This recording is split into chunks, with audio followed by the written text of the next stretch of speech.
Buenas tardes, queridos contertulios, bienvenidos a una nueva edición del Sillón Bíblico. Mi nombre es Abel de la Costa y estamos en el domingo segundo del tiempo ordinario en un nuevo ciclo A que ha comenzado en Adviento.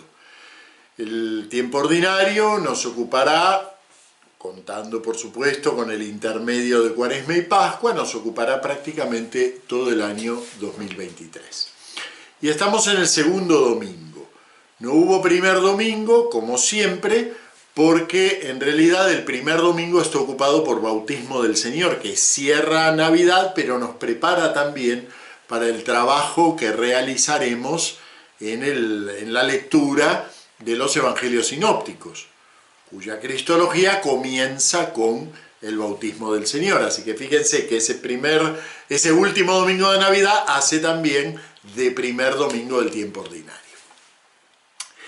Pero no comenzamos hoy con la lectura secuencial del Evangelio de Mateo, que es lo que corresponde a un ciclo A, sino que el domingo segundo, en todos los ciclos, está ocupado por algún texto del Evangelio de Juan.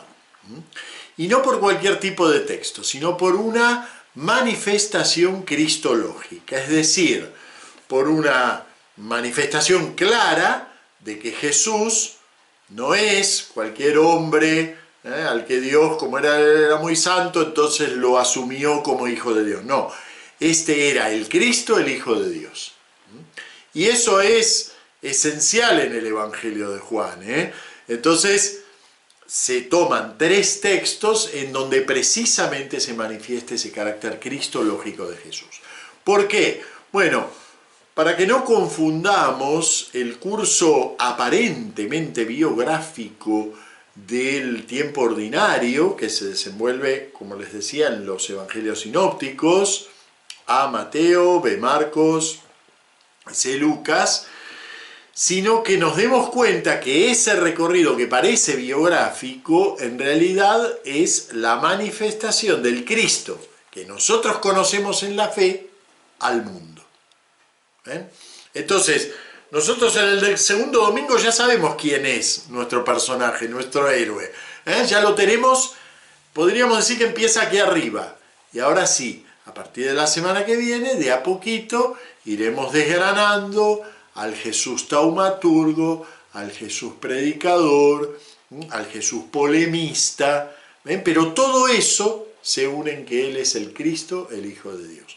Por eso nosotros como creyentes estamos preparados para acompañarlo en ese tan singular camino que Él va a hacer en la Cuaresma, que es mostrarnos que la cruz no era un accidente en su vida, sino lo esencial, aquello a lo que toda su obra tendía.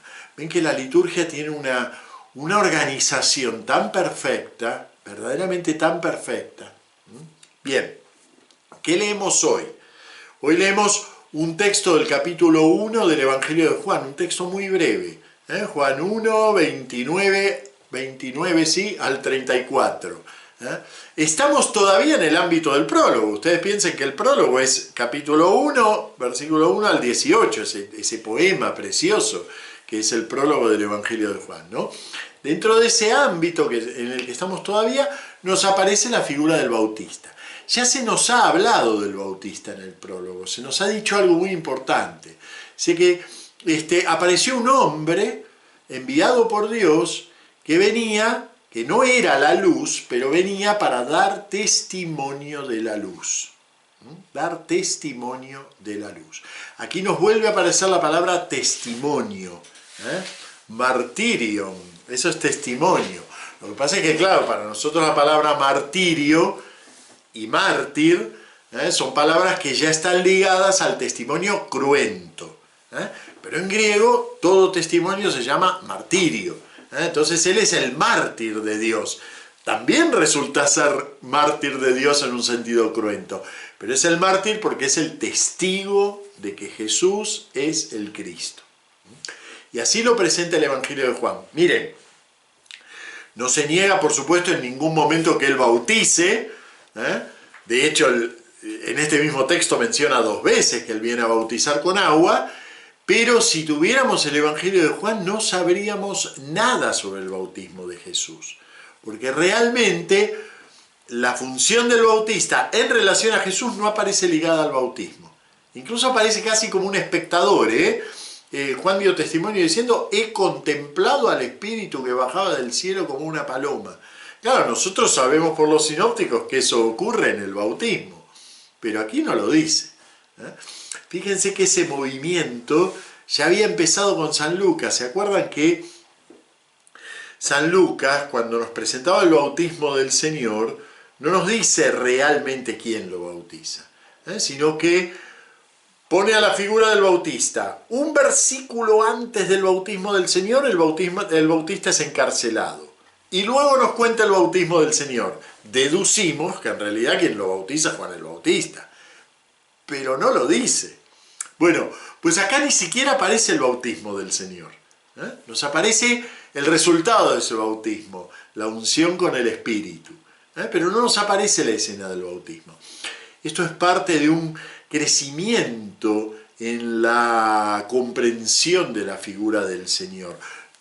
No se niega en ningún momento que él haya sido bautizado, porque lo fue, pero digamos que va perdiendo esa centralidad que había tenido en los primeros momentos de la redacción evangélica. Va perdiendo el bautismo esa centralidad. Claro, como nosotros lo celebramos la semana pasada, no tenemos problema con esa pérdida de centralidad porque tenemos muy fresquita la escena. Bien, este es un texto de manifestación cristológica. Se nos dice que Jesús es el Cristo. Ahora, el tema es cómo se dice. Por eso lo he llamado una cristología 3D. Una cristología en 3 dimensiones. Que aquí no son alto, ancho y largo. Las 3D ya vamos a ir viendo lo que son. Pero son realmente 3 dimensiones que vamos a encontrar en el texto. Yo ya sé que este texto lo di hace 3 años, el mismo texto, y algunos de los elementos que di los repetiré, pero lo voy a dar desde otra perspectiva, precisamente desde esta perspectiva de remarcarles las 3 dimensiones del texto. Vamos a leerlo. Dice, al día siguiente, al ver Juan a Jesús que venía hacia él, exclamó, este es el Cordero de Dios que quita el pecado del mundo. Este es aquel de quien yo dije, tras de mí viene un hombre que está por delante de mí, porque existía antes que yo. Yo no lo conocía, pero he salido a bautizar con agua para que sea manifestado a Israel. Y Juan dio testimonio diciendo, he contemplado al Espíritu que bajaba del cielo como una paloma y se posó sobre él. El texto original es todavía más fuerte, permaneció sobre él. Se posó, pero permaneciendo, se posó sobre él. Yo no lo conocía, pero el que me envió a bautizar con agua me dijo, aquel sobre quien veas bajar el Espíritu y posarse sobre él, ese es el que bautiza con Espíritu Santo. Y yo lo he visto, y he dado testimonio de que este es el Hijo de Dios.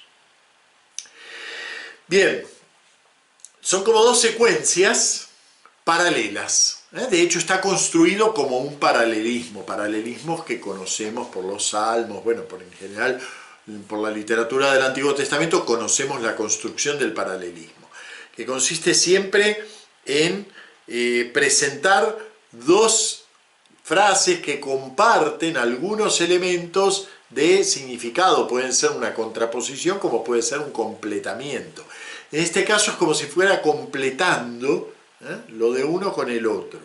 ¿En qué nos manifiesta el paralelismo? En la expresión yo no lo conocía, fundamentalmente, en la expresión bautizar con agua. ¿Ven? Se repiten esas expresiones, pero para marcarnos que lo que nos está diciendo hay que entenderlo paralelísticamente. Hay que entenderlo como un peldaño y luego subimos, hasta llegar a ese final que fuga hacia un título que en el Evangelio de Juan es principal. Es el título Hijo de Dios. Aquí hay un problema en el texto, en la transmisión del texto. En algunos manuscritos, y muy importantes, por ejemplo el papiro 66, que es importantísimo, no figura Hijo de Dios, figura el elegido de Dios. Entonces, claro, Cuando es así, se utilizan criterios para ver, bueno, qué será lo que quiso escribir Juan. ¿Habrá querido decir hijo de Dios o habrá querido decir elegido de Dios? Realmente los exégetas en ese punto no se ponen de acuerdo. Las dos lecturas calzan muy bien con el texto, ¿sí? Las dos son posibles. Muchos exégetas adoptan un criterio de crítica textual que se llama la lectio difficilior, la lectura más difícil. ¿Esto qué quiere decir? Quiere decir, cuando yo me encuentro con un manuscrito que corrige algo más esperable por algo menos esperable, eso menos esperable tiene que ser más original. Es decir, lo más esperable es más fácil que lo haya puesto un copista. Entonces, ¿qué es lo más esperable aquí? Hijo de Dios. ¿Qué es lo menos esperable? Elegido. Entonces algunos exégetas dicen, por criterio de lectio difficilior, aquí en la lectura original es elegido. Pero otros contraargumentan, dicen, ¿no será más bien que el copista se encontró con esta enormidad de que abre el Evangelio proclamando a Jesús el Hijo de Dios? Y dice, no, esto no lo puede decir Juan el Bautista. Y lo corrigen. Por una expresión mucho más suave, que sigue siendo una expresión cristológica, pero más suave. Y que además, como aquí hay algunas alusiones a los cánticos del siervo de Isaías en este texto, entonces el elegido calza muy bien con una cristología del siervo de Dios, o sea, una cristología que provenga de una relectura de esos poemas de Isaías.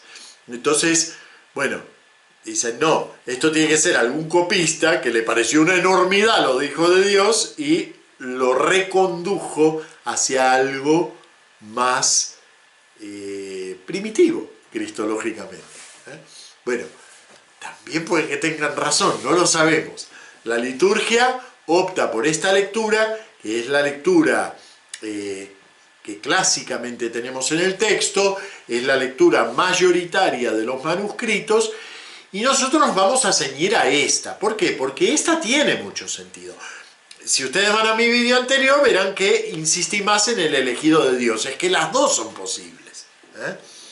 Bien, como yo en este caso no voy a trabajar tanto en relación a los cánticos del siervo, me quedo con la que está en la liturgia, el Hijo de Dios. ¿Por qué tiene mucho sentido? Porque, fíjense, estamos en el inicio del Evangelio. Dijo ya que Jesús es el Hijo de Dios, lo dijo en el prólogo. Dijo que a Dios no lo ha visto nadie nunca, el Hijo nos lo ha traducido, nos lo ha dado a conocer. Pero no dice el Hijo de Dios, sino el Hijo. Como título, Hijo de Dios aparece por primera vez aquí, como título enterito, como sintagma. Hijo de Dios, aparece por primera vez aquí. Resulta que cuando vamos al final del plan literario del Evangelio, capítulo 20, versículos 30-31, ¿sí? Aclaro plan literario porque el Evangelio de Juan termina en el capítulo 21, pero ese capítulo 21 se considera un epílogo agregado por el propio evangelista, pero agregado al plan de su Evangelio. Su Evangelio realmente cierra literariamente aquí.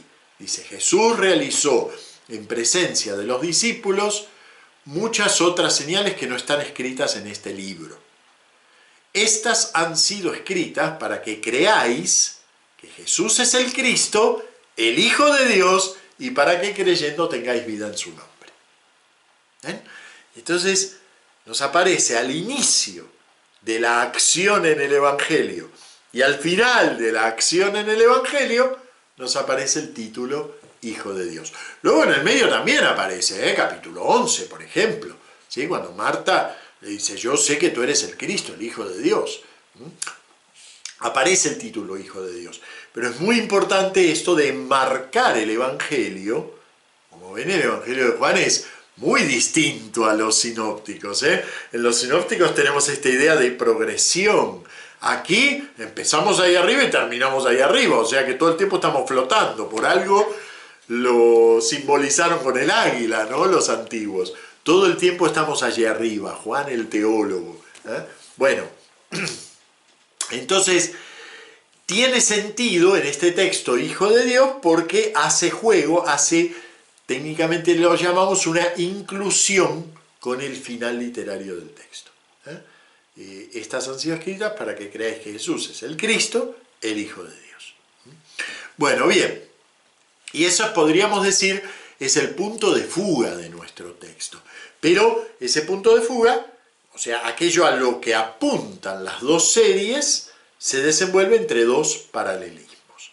Bien, esos paralelismos tienen una primera dimensión, podríamos decir, que es que cuando nos menciona, dice, este es el Cordero de Dios.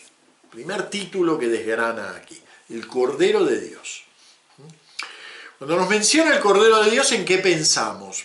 Nosotros quizás en nada, porque estamos tan acostumbrados a lo de Cordero de Dios que nos parece muy común que Jesús sea el Cordero de Dios. Pero decir que alguien es un Cordero es un poquitito extraño. A algo apunta este título. Bueno, puede apuntar a muchas cosas. En principio, la palabra Cordero nos hace pensar en el Cordero Pascual. La primera referencia del Cordero. Cordero Pascual.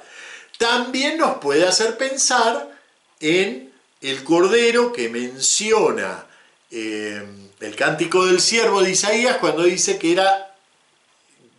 cuando era llevado al matadero enmudecía como un cordero que es llevado al matadero. Enmudecía y no abría la boca. ¿Sí? Entonces fíjense, pero de todos modos sigue siendo el mismo ámbito, ¿no? El Cordero Pascual nos hace pensar en el sacrificio de la Pascua, nos hace pensar también en la acción salvífica de Dios cuando le ordena a los israelitas que con la sangre del Cordero marquen las puertas para que el ángel exterminador extermine a los egipcios, pero no a ellos. ¿Ven? Entonces, el Cordero nos hace pensar en muchas cosas. Nos hace pensar en el acto del sacrificio a Dios, en el acto salvífico de Dios. Es otra dirección. El Cordero que yo ofrezco, el Cordero que Dios me ofrece como signo de salvación, hace pensar en esta salvación vicaria del que es llevado como Cordero al matadero, que no tiene pecado, pero carga sobre sí los pecados de una multitud, que es lo que dice el Cántico del Siervo. Allí es donde se usa el título del elegido, por eso tenía mucho sentido que algún copista haya dicho, no, aquí no pudo haber dicho Hijo de Dios, tuvo que haber dicho el elegido, porque realmente el texto juega con imágenes que, aunque pueden provenir de muchos ámbitos, tienen en los Cánticos del Siervo de Isaías muchas referencias. A nosotros no nos importa ahora dilucidar cuál de las referencias del Cordero es la que está aquí. Puede ser la referencia sacrificial, puede ser la referencia salvífica, puede ser la referencia vicaria. Cualquiera de las tres. Lo cierto es que el título Cordero de Dios apunta ¿hacia dónde? Hacia la cruz. Este Juan, que está de pie aquí, ve pasar a Jesús y apunta hacia adelante, hacia la cruz. ¿Sí? Pero inmediatamente nos dice que del que él acaba de apuntar hacia la cruz, existía antes que él. Adelante la cruz, atrás algo que, bueno, en principio es la preexistencia. Nosotros venimos del prólogo y se nos está diciendo que la palabra estaba de cara a Dios y que la palabra estaba allí, desde toda la eternidad. Así que en principio es la preexistencia, igual ahora vamos a explorar eso. ¿Qué quiere decir Juan el Bautista con esto de que estaba antes que él? Pero, fíjense, la primera dimensión que quiero marcarles es que para señalar adelante, señala hacia atrás. La primera dimensión es esa. Para comprender la cruz, miramos desde el origen. Ese origen se pierde, se va fugando hacia la eternidad de Dios, pero sigue siendo el origen. Aquello que es el destino del Cristo, del Cordero de Dios, se revela desde el origen. La primera dimensión, este tiempo que va hacia adelante, pero tomando impulso desde muy atrás. Bien, segunda dimensión. La segunda dimensión de este texto es quizás un poquito más complicada. ¿Por qué? Claro, lo tenemos a Juan el Bautista, pobre hombre, vestido con piel de camello ahí en el medio del desierto, diciendo frases enigmáticas. Tras de mí viene un hombre que está por delante de mí porque existía antes que yo. ¿Qué quiere decir con eso? ¿Qué quiere decir Juan el Bautista con eso? Bueno, por supuesto, no pretendo que esto sea una grabación de la frase que él dijo, pero seguramente está dotada de una referencia. Le conocemos alguna frase, no la misma, pero a través de los sinópticos, alguna frase convergente con esto. Yo no soy digno de desatarle la correa de las sandalias. Detrás de mí viene uno al que yo no soy digno de desatarle la correa de las sandalias. No dice lo mismo, pero es convergente. Juan, en su evangelio, ha estilizado esta frase y la ha puesto en la forma de una tensión. Tras de mí viene un hombre que está por delante de mí porque existía antes que yo. Viene atrás, está delante, existía antes. ¿Qué puede querer decir Juan el Bautista con esto? Bueno, lo primero, digamos, supongamos que esto sea una frase literal de Juan el Bautista, tenemos un micrófono y le decimos, a ver, Juan, ¿qué opina de ese que está pasando ahí? Ah, ese estaba antes que yo. Bueno, ¿a quién se está refiriendo? Claramente, lo primero que se nos puede ocurrir es que se está refiriendo a Elías. En Malaquías 3:23, el profeta enuncia: he aquí que yo os envío al profeta Elías antes que llegue el día de Yahvé. Eso es lo primero que se le podrá haber ocurrido a Juan el Bautista. Si este es el que Dios me está señalando como el elegido, este tiene que ser el Elías redivivo. Se esperaba al Elías redivivo precisamente antes del gran día de Yahvé. Así que este tiene que ser el Elías redivivo. Yo sé que a nosotros esto no nos suena. ¿Por qué? Porque en el medio tenemos a San Lucas, cosa que Juan el Bautista no. Nosotros tenemos a San Lucas, que hizo una particular interpretación de la profecía de Malaquías. En San Lucas, esta profecía se utiliza para mostrar que el que ya había sido Elías era Juan el Bautista. Él era el Elías redivivo. Por lo tanto, Jesús es el Señor que viene en su día. Pero bueno, esa es una peculiar interpretación que hace San Lucas, muy, digamos que marca mucho nuestra comprensión de la historia de Jesús, pero distinta que lo que espontáneamente se le hubiera ocurrido a Juan el Bautista viéndola a Jesús. Y este es el elegido que Dios me está señalando con el dedo, este es Elías. Clarísimo, porque se esperaba, ¿sí? Bien. Posiblemente en transparencia con esto, Juan el Bautista podría haber pensado en el profeta escatológico del que habla Deuteronomio 18:5. Yahvé tu Dios suscitará de en medio de ti, entre tus hermanos, un profeta como yo. ¿Quién es ese yo? Moisés. El que habla aquí es Moisés. Como yo, a quien escucharéis. Esta es otra expectativa del profeta escatológico que se ponía en transparencia con la de Elías. Fíjense que en algunos apocalipsis, como en el canónico, nos aparecen las figuras de los dos profetas. Los dos profetas que vienen a anunciar el final. Porque, bueno, un poco la expectativa de este tiempo revuelto del siglo I era que Dios estaba a punto de cumplir. ¿Y cumplir qué? Bueno, el Elías, el profeta escatológico. Bien, lo que aquí me interesa es que esta frase de Juan el Bautista tiene perfecta lógica en Juan el Bautista. Él pudo haber pensado perfectamente que el que estaba delante de él era mayor que él, porque en realidad o era Moisés o era Elías. Estaba antes que él.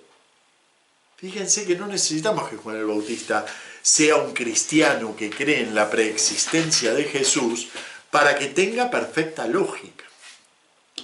realmente en la frase que dice Juan el Bautista se cumple, yo les diría que casi literalmente, las profecías antiguas. Malaquías 3, Deuteronomio 18, dos profecías muy determinantes para la época de Jesús. Se cumplen. Pero resulta, y aquí viene lo lindo de la dimensión cristológica de la revelación de Jesús, resulta que Dios jamás cumple nada literalmente. Siempre cumple por encima, nuevo, recreando, porque Dios es creador, así que no puede cumplir repitiendo a lo administrador. Él no administra el mundo, Él lo crea. Entonces, Juan el Bautista ve en Jesús al Elías, al profeta escatológico, porque existían antes que él. Pero Dios está revelando en eso al preexistente, al que es todavía anterior a Moisés, al que el propio Moisés, el propio Elías podrían haber dicho, este existía antes que yo, al preexistente. Y en ese sentido lo dice Juan el Evangelista. Juan el Evangelista no lo dice en el sentido de Elías o en el sentido de Moisés. Él está haciendo alusión al preexistente.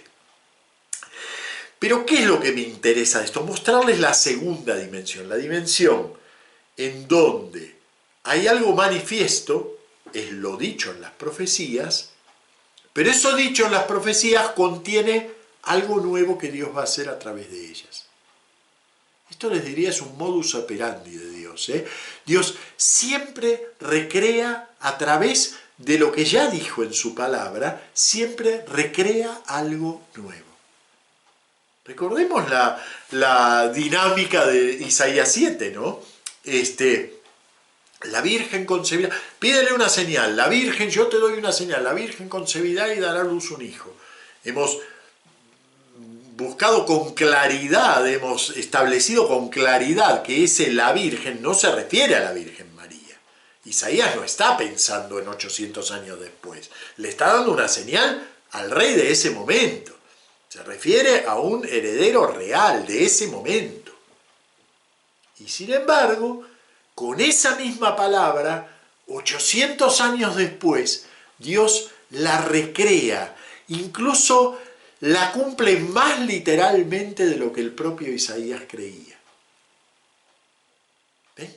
Fíjense, segunda dimensión de este texto cristológico, lo manifiesto en la profecía, lo recreado, oculto, lo nuevo, lo contenido, lo inesperado en lo que se espera. Esto es algo que debemos acopiar. En lo que esperamos hay siempre una dimensión de inesperado, porque nuestro Dios no nos va a dar lo que esperamos, nos va a dar mucho más que lo que esperamos, siempre es más que lo que esperamos, porque esta segunda dimensión está presente siempre, es el modus operandi de Dios. Entonces ya tenemos una primera dimensión. Para llegar a la cruz tomamos envión desde antes, el después está determinado desde esa historia de salvación. En una segunda dimensión, lo manifiesto contiene la punta de lo que en realidad está oculto y es inesperado. Y ese es el verdadero sentido de las profecías. Cuando decimos que en el Antiguo Testamento se anuncia a Cristo, no lo vamos a encontrar nunca literalmente. Se anuncia en este sentido. Es un sentido que vamos a copiar porque San Mateo se mueve todo el tiempo con esta idea de cumplimiento como novedad, como llenar, darle nuevo sentido a las cosas. Bien, tercera dimensión. Y esta es la que es más explícita en la liturgia de hoy. Tercera dimensión. Fíjense, yo no lo conocía, pero he salido a bautizar con agua para que sea manifestado a Israel. El término de referencia de la palabra de Juan el Bautista es Israel. El término de referencia de la palabra de Jesús a lo largo de toda su vida pública fue Israel. El término de referencia de toda la Biblia es Israel, es el pueblo elegido, del cual somos herederos nosotros. Así que seguimos apropiándonos del título del nuevo Israel, pero sigue siendo Israel. La palabra de Dios siempre se dirige a un particular, un grupito, unos pocos, una levadura en la masa, lo va a decir muy gráficamente el Señor, una semilla, unos pocos, un núcleo, pero nunca es para ellos solos. Fíjense, este es el Cordero de Dios que quita el pecado del mundo. Aquí juega con la imagen del siervo de Isaías, el siervo sufriente, que carga con los pecados de todos. Aquí ya no carga, sino que los quita. Pero me detengo en lo de mundo, que es como el polo de Israel. Yo lo vengo a decir para que quede manifiesto a Israel, pero resulta que de lo que estoy hablando es de todos. Y esta es la dimensión que la liturgia de hoy acentúa. ¿A través de qué? A través de las dos lecturas que preceden a este Evangelio. En la primera leemos un fragmento del Cántico del Siervo Sufriente, no el aspecto sufriente, sino el aspecto de siervo, donde dice: tú eres mi siervo Israel, por medio de ti me glorificaré. Y ahora dice el Señor, el que te formó desde el vientre materno, etcétera, etcétera: es poco que seas mi siervo para restablecer las tribus de Jacob y traer de vuelta a los supervivientes de Israel. Te hago luz de las naciones. Fíjense, otra vez, ¿no? Cómo Dios recrea a partir de algo que ya hizo. Ya le dio la orden al siervo de que salve a las tribus de Jacob y haga volver a los supervivientes de Israel. Pero eso es poco. A través de eso va a llegar la luz a todas las naciones. El núcleo de Israel está en función de una luz que el Señor se va a encargar de llevar a todas las naciones. Tercera dimensión de las tensiones cristológicas que se nos están revelando aquí. Tercera dimensión es: aquello que habla a lo particular tiene sin embargo un destino para todos. Y eso nos tiene que cambiar a nosotros la perspectiva. Tiene que cambiar a nosotros. Yo soy católico, sí. El que me está escuchando es católico, sí. Pero Dios es católico. Dios es Dios. Nosotros somos los católicos. Él no es católico. Su salvación es para todos, va para todos. ¿Cómo lo hará? Bueno, en cada época va mostrando esa voluntad de salvación universal. La mostró claramente con el mensaje del Nuevo Testamento. Segunda lectura de hoy. Pablo, llamado, es un saludo, pero miren qué claro que está la dimensión universal de la palabra de Dios. Pablo, llamado a ser apóstol de Jesucristo por voluntad de Dios, y Sóstenes, nuestro hermano, a la iglesia de Dios que está en Corintio, ven lo particular, a los santificados por Jesucristo, llamados santos, con todos los que en cualquier lugar invocan el nombre de nuestro Señor Jesucristo. Ya en el Nuevo Testamento está esta tensión entre lo particular y aquello que apunta hacia cualquier lugar en donde el nombre de Cristo se haga presente.